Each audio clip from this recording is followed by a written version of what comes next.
no one size fits all. At the end of the day, each project is about what, how, and who. What is the project? How is the space being used? And who is using it? After we know these information, then we can start thinking about the technical aspect of it, is the form and the function. I believe that health and well-being design in terms of lighting is about treating the space with consideration.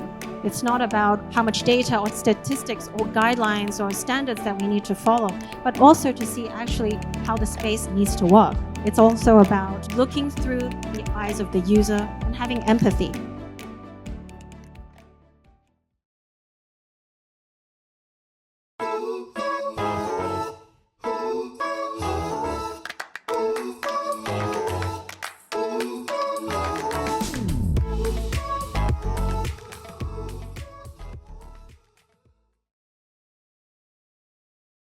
Hello, everybody. My name is Eugenia, and today my presentation will be about the different interpretations of health and well-being in commercial spaces.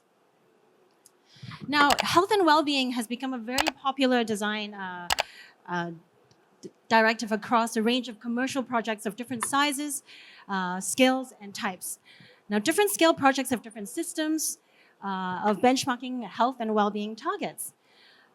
Typically in Hong Kong, large-scale projects with larger budgets have allowances and necessity to hire designers and consultants who specialize in health and wellness design, and therefore can offer better and bespoke solutions that meet international standards.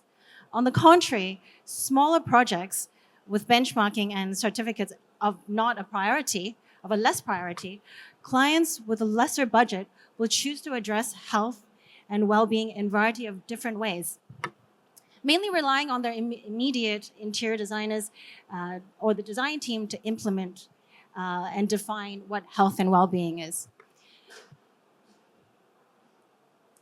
In simple terms, it means many design is based on, in larger projects in Hong Kong, they like to define a project by data, by statistics, by standards and lighting design guidelines.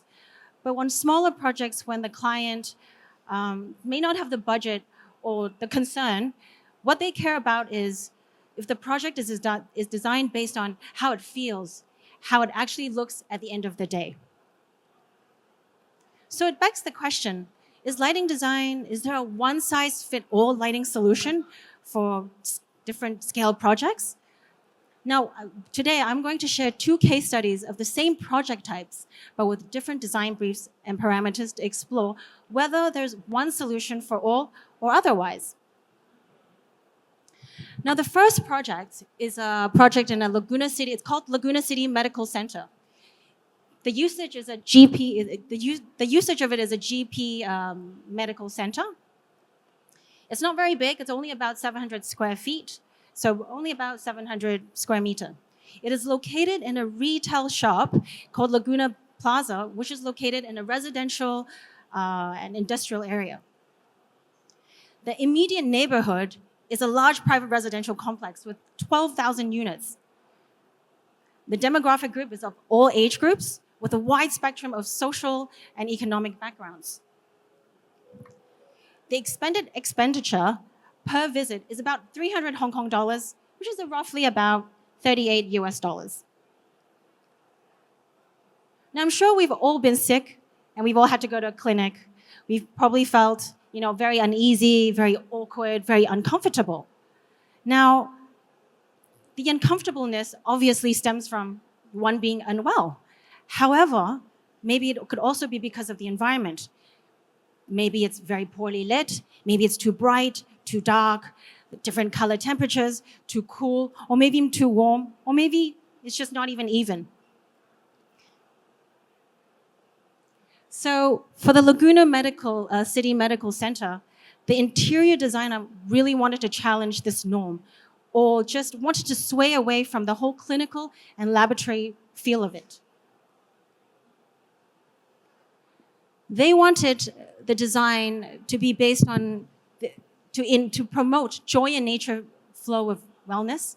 They wanted to choose colors and materials that help refocus ambient feelings of nature or postural spaces. They wanted to use brighter tones, softer colors to encourage relaxation and to encourage positive feelings. They also wanted to introduce daylight-like illumination to bring in the health and nature feel of a space. As we all know, daylight is very important to health. Now, this building, this clinic, is actually located in the basement of the retail of the shopping mall, and therefore completely no windows at all. The space also introduces a lot of curves, introduces a lot of softer edges. This actually promotes the notion of wellness flow and hopefully ease the tension of patients when they come in. As you can see from the plan, as you enter, you see the waiting area, then it's the circulation into the surrounding rooms, the consultation, treatment, pharmacy, reception areas. As you can see from the plan, this is actually from the interior designer. It's very colorful. They wanted to bring in a lot of that, these elements. So how did we implement that? To implement the design and to synergize the design brief, we came up with a lighting strategy. We divided it into two spaces, a low task and activity area, such as the waiting and circulation areas, and the task area, high task and active areas, which is the consultation, treatment, reception, and pharmacy. In the low task activity areas, we wanted to create more indirect lighting, a bit softer, because people are just sitting there waiting. They're already feeling very nervous, maybe anxious. If we have a lot of direct lighting, it might make them feel a bit under the spotlight and maybe causing discomfort, whether it's from glare or just feeling under the spotlight. We chose 3000 K or a higher CRI because we wanted to create a more natural feeling, but not too warm to feel like we're in a restaurant, but not so cold that it feels very, very clinical-like. We wanted to introduce higher CRI because we also wanted to emphasize the choices of colors and materials chosen by the interior designer. In the high task activity areas, where there's going to be a lot of manual work or just high activity work, such as blood checking, making sure the medicine is chosen correctly, we wanted to use more direct lighting. In each of the spaces, we actually try to introduce daylight simulation, such as using daylight technology that provide somewhat artificial skylight illumination. We wanted to make sure in these spaces we use the horizontal and vertical illumination was balanced, so people feel that it's well lit, especially in a clinic. We chose a slightly higher color temperature in contrast to the outside because at the end of the day, it's a consultation room. Doctors need to make sure they can see the blood or make sure that facial recognition, etc. So these are actual photos of the finished project. As you can see, this is the entry point, which is a bit of a contrast to the outside. They actually, at the beginning, if you see the outside, you see the ceiling, they've got some LED panels. At the beginning, it wasn't even like that. It was just, T5 tubes. But after we completed the clinic, because they felt like it was such a contrast, they actually changed the lighting in the corridor to match the clinic. As you enter, you'll see the reception area, and then on the left, you would see the seating area. You can see that we've introduced a lot of indirect lighting. There is an artificial sort of light box to sort of pretend to be a skylight because there is no windows there. You can see that the space is quite evenly lit, but not dark. Well-balanced illumination. The floor is also very well lit because we wanted patients to come in to feel like the space is very clean. As we enter the treatment rooms, you'll see that the lighting direction is slightly different. Here, there's a lot more direct illumination. And as you can see, we actually used Colux skylight to bring in that sort of daylight effect on the walls to promote health and to make the patients feel like they are well being looked after. Above all the tables, which the lights are not turned on, there's actually local task lights that is built into the shelves. So if the doctors or the medical practitioner wishes to use more light, they can turn it on and off by themselves. Each room is actually equipped with manual dimming. So if they wish to have it higher, brighter lights, they can. If they wish to have it lower, they can. This is the overall the images of the project. As you can see, it's quite brightly lit. It's very colorful. You can see it. People come in, they feel the sense of joy, even though they might be sick, but at least they can feel that it's very positive and it's more relaxing and promotes more positive experience. So the second project, Cosmax Cosmetic Center. It is a cosmetic and aesthetic medical center, which is very different from the first one, which is a GP clinic. It is located in the Central Business District, and I'm sure all of you who've been to Hong Kong will know of Central. The neighborhood is Class A commercial buildings, 5-star hotels, luxury retail. The demographic group is upper middle class, and each visit is approximately 3,000 Hong Kong dollars, approximately 320 US dollars. So a bit of a difference than the clinic. Here, the designer wanted to take a completely different approach to the first clinic. Because this is a cosmetic center, the clients are more exclusive, they're more private, and it's more about growth and feeling good after coming out. So therefore, the designer came up with the idea that when you come in, you want to feel safe, you want to feel like there's a journey. You come in feeling not so great about yourself, but once you come out, you feel uplifted and you feel growth. As the designer mentioned in his quote, their aim is to elevate the space to make patients feel cared for. So through the design, they want to create a sense of intimacy and emotional security. Because after they do when patients come in to the medical center, they're hoping to do cosmetic procedures. And often it can be very invasive. And after the procedure, they can't just leave immediately. They must wait in a room and to wait for a little while for the swelling to go down, and then they will leave. In this space, it's a little different from the previous project, where the medical clinic was more open, it was more general. This one, they had a flow. So upon coming into the waiting area, upon arriving, you go to the reception, then you go to the waiting area, and then you go through the door into the passageway, where then you go into the consultation room first, which is very brightly lit. And then you go into the treatment room where all the procedures are done. Then you are led into the VIP lounge where the patients will sit down, recover, and have the final consultation with whoever the doctor is who performed your procedure. And then finally, as you leave, you pass through the other side of the passage and you enter back into the reception area where you can look at the products and the waiting area. So what was our lighting strategy here? We wanted the reception area to have a soft, indirect lighting ambience as well, because that's where people come in, they want to take a rest, you want to feel serene, tranquil, you want the space to feel very cave-like, but very, very calming. So here we also introduced the skylight simulation using light boxes as such.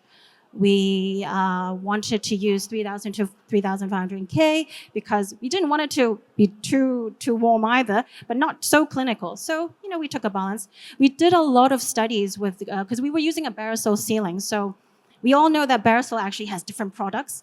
And under different LED lights, it actually affects the color temperature that comes out. So we did many, many material mock-ups. We did mock-ups on the site. We did mock-ups actually at the interior design studio, etc. Now, during the VIP and the passageway, we actually wanted to create a more high contrast.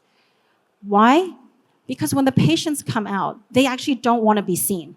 A lot of the times they might have their face covered up, they might, because they might be celebrities or someone of importance, they don't actually want people to see that they've been at the clinic. So instead, you'll see it in a minute, the photos. We also wanted to create a low-level illumination, just enough for them to navigate through the space into the VIP lounge. And inside the lounges, there'll be some local task lighting, etc. So how did it turn out?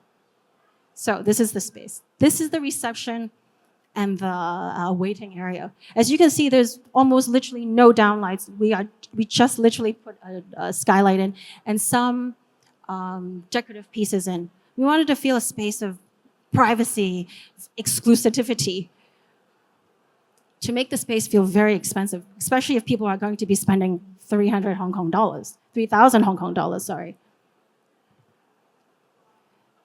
This is a different view. And as you see on the left-hand side photo, that is the entry point to the passage. We only put a very small spotlight onto the architectural feature, just to give it as a pointer, as an anchor point for people to lead them into the passageway. And this is the passageway. As you can see, we only used indirect lighting into the ceiling and some footlights. And this created I would say, a pretty high contrast. We had to also put in some very, very small downlights for the purpose of, fulfilling regulations as such, but it didn't make very much difference. And then this is the VIP lounge area, the VIP consultation lounge. As you go in, as you can see, there's only mirror lights and maybe some task lighting just in front of the mirror so people can see and just make sure that everything is going okay. Everything else is very determined by some indirect lighting to create a more dramatic but very private setting. So you can see a summary of all the photos. It's very different from the first one. Now, here we can definitely see the differences. On the left-hand side is the medical clinic. The other side is the cosmetic clinic. The medical clinic, you can see, it's very bright. It's very bright colors. It feels very, inclusive. It feels very joyful. Whereas the other side, you can tell that it's all about being calm, going into like a sanctuary. It's all about privacy. So the final takeaway.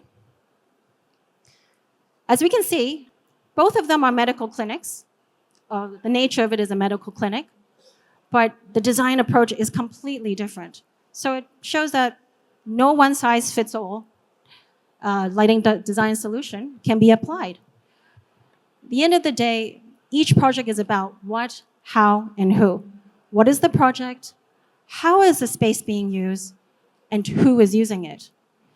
After we know these information, then we can start thinking about the technical aspect of it, is with the form and the function. I believe that through these two projects, we realize that health and well-being design in terms of lighting is about treating the space with consideration. It's not about how much data or statistics or guidelines or standards that we need to follow, but also to see actually how the space needs to work. It's also about health and well-being, looking through the eyes of the user and having empathy. And finally, I'd like to conclude and say good lighting should be accessible to everyone, and there is inherent value and potential in every space and object, regardless of the timeline, brief, or cost. Thank you. Thank you, Eugenia.